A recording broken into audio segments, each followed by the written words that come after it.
How's everybody doing? We just witnessed an incredible upset in Manny Pacquiao versus Ugas.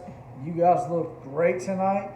I'm gonna go over some of the things that happened and some specifics of why they happened. Okay, Manny has lived a long time off of his speed, his movement, his ability to change range, pull, make guys fall short, make guys overshoot their punches, and run off combinations. He's done that his whole career. He's made an excellent career out of it. His power's incredible. His speed's incredible.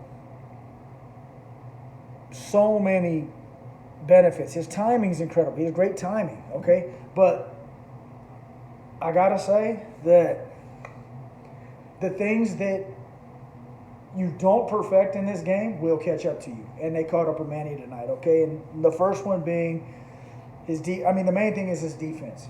The reason he lost tonight is because he doesn't have the best jab defense. He's never been good at it. He's always been a guy. Okay, and imagine he's a southpaw. I'm standing right-handed stance, but he's a southpaw fighting a right-handed fighter. He's a glove high.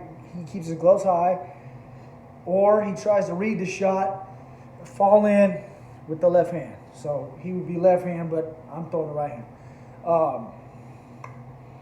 That's when you can read the jab. Okay, what Ugas was doing was walking to him. Okay, when you jab, most guys like to step to it. Jab, step to it, bam, bam. Okay, Ugas is walking to him and he's firing that jab without the step. So you have less time to read that jab, and your reaction has to be that much better. So from a fundamental standpoint, early on in your boxing career endeavors, learning, you need to learn multiple ways to defend one single punch, okay? The jab, now southpaw versus right-hander, you're going to have the jab coming off the front hand. It's coming to you from the same side as your front hand, as opposed to the rear hand where you would defend a little bit differently. But the front hand comes, okay? I set up, and the best trainers set up multiple defenses so that when one defense gets breached, you have another way out. You have another escape. You have another way to not get hit with a hard shot, okay? So the first thing you want to do right hand versus southpaw is catch that front hand. Okay, the front hand comes, you got to be able to touch it. Now, go to bed. If you miss that front hand, you have to dip immediately. Okay, the head has to move. Okay, another way to make that punch miss is to pull on the back foot. All right, to pull, make it fall short, parry it, maybe step around and fire your counters there. And then another way is right underneath. All right, make that shot come right over that front shoulder. Okay, the ability to do this and to roll over and punch, along with touching the jab, or even glove high. Okay, if you catch it glove high right here, come back with your rear hand and follow up with a combination. When a guy's firing without the step, when he's jabbing at you without stepping to it, you have to be able to make it miss. You can't depend on glove high, all right? Because he's going to hit it, and the rear hand's going to come after that. Man was getting hit with right hands all night long. He couldn't get out of the way of the right hand. Now, another way to get away from that right hand, okay, if you're a southpaw, to dip underneath it, okay? He's rolling here, so that right hand's landing here. Or if he's blocking back, it's coming right down the middle. When he defends the middle, it's coming around the back. So you have to also be able to dip underneath or create distance to make it fall short, or smother and make the shot go over your back.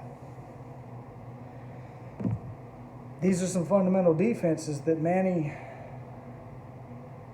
he never really learned them. I mean, he was able to pull on guys and able to counter so effectively for so many years. Okay, I mean, ideally, he wanted to make that jab fall short and punch right over it. knock it down and punch right over it.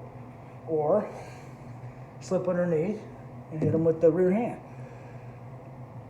When the guy's not stepping to his jab, you don't have as much time to react and counter. He fell into that trap, and the reason he was getting hit with the right hands was because the jab was landing first. So he wasn't in position to react to a right hand. He was already distracted from the jab. So he didn't see a lot of those right hands coming. The ones he did see coming, he just tried to get the glove up, and the guy threw it straight. If he tried to block the straight one, he'd come around. Happened all night long, and the deficiencies, and there's not a lot of them. Manny Pacquiao's a great fighter. He's an incredible Hall of Famer, will be one of the greatest fighters. He'll go down in history as the only 8-time world champion. He'll be, or eight different weight class world champions. And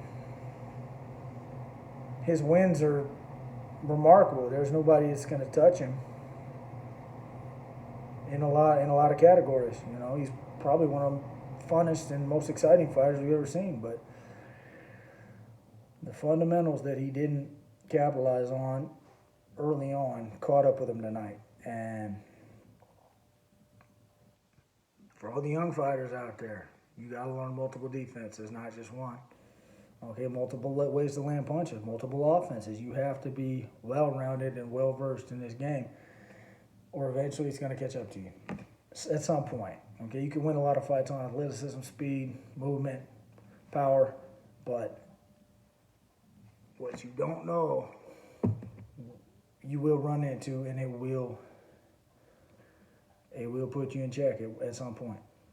That's what happened tonight, man. Hats off to Ugas. He fought an incredible fight. All the Cuban fighters are great fighters, and I mean they have a real good school down there where these guys learn incredible fundamentals. You know, and another thing Ugas was doing was when Manny got ahead early in the fight when he landed his flurries. You know, a lot of guys, when Manny starts flurrying, they pull straight back, standing straight up, chin up in the air, okay? Ugas, when he pulled back, he kept his knees bent, and after Manny fired, he was in position to fire right back. So Manny paid for a lot of those shots that he landed, even if whether he landed them or not. Ugas was firing right back. He's in position. Position's big. When you pull back, you want to pull back in position, and Ugas did that very well. All the Cuban fighters do that very well. I hardly ever see a Cuban fighter pull back with their knees locked and out of position. Okay, position is big. Position is huge. And it showed tonight. And even Manny, being the shorter guy, was out of position a lot. And if I was him, I would probably look towards hanging it up. Man, he went a long ways as a welterweight, and he's not even a true welterweight. You can see the size difference. And yeah, man, you know, what a career. What a great career. But not even a true welterweight, I would, you know, in my opinion. He's more of a lightweight, maybe super lightweight at most.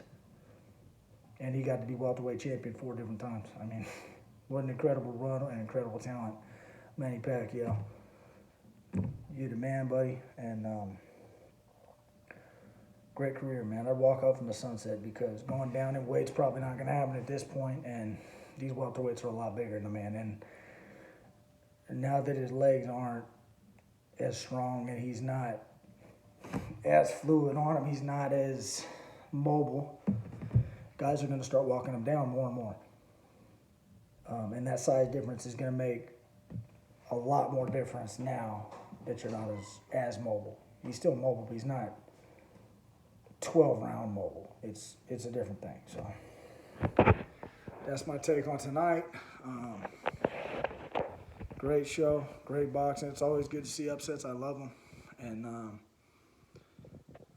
I'm always looking forward to what's next. But thanks for tuning in. Hope you guys watch my shows and tell your friends about me. I love this game, and I'll keep talking about it. Chris Worsing, hands up, chin down.